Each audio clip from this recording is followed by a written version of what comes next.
Mick Jagger est ce soir l'invité de Laurent Delahousse dans 20h30 le dimanche sur France 2.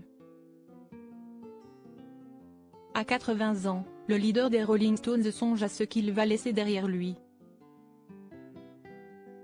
Les nombreux millions qui fructifient sur ses comptes en banque ne reviendront pas totalement à ses enfants. Il est à la tête d'une fortune immensément colossale, mais ses enfants n'hériteront pas. Pas totalement en tout cas. Comme Mick Jagger l'a récemment révélé dans une interview accordée au Wall Street Journal, celui qui est ce soir l'invité de Laurent Delahousse dans 20h30 le dimanche a prévu de reverser une importante partie de son patrimoine et de ses droits sur le catalogue des Rolling Stones à des associations caritatives, et non aux membres de sa famille.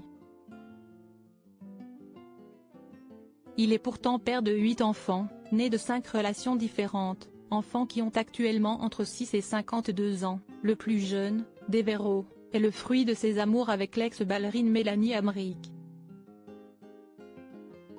Âgé de 80 ans, Mick Jagger commence à se poser quelques questions à propos de l'avenir.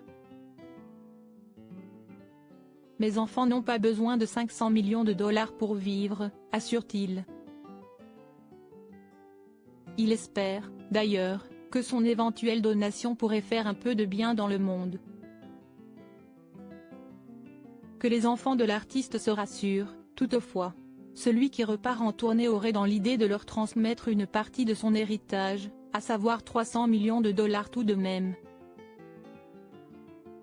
Il est également propriétaire de très nombreux biens immobiliers, à Londres en Angleterre, en Amérique à New York mais également en nos frontières, en Touraine où il possède un château. Les 8 enfants du chanteur ne devraient, donc, pas pointer chez Pôle emploi de sitôt.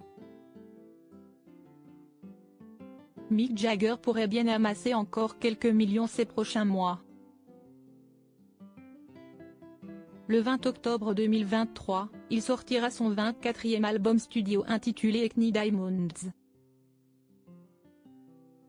Son dernier opus solo, Goddess in the Doorway, date de l'année 2001. La vente éventuelle du catalogue des Rolling Stones, qui se fait généralement pour laisser place à des concerts posthumes sous forme d'hologramme, pourrait également faire monter le patrimoine de chacun des membres du groupe. Keith Richards avait toutefois évoqué le sujet, récemment, auprès de CBS.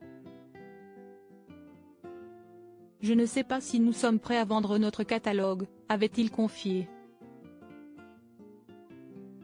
On pourrait le faire durer un peu, y mettre quelques trucs supplémentaires.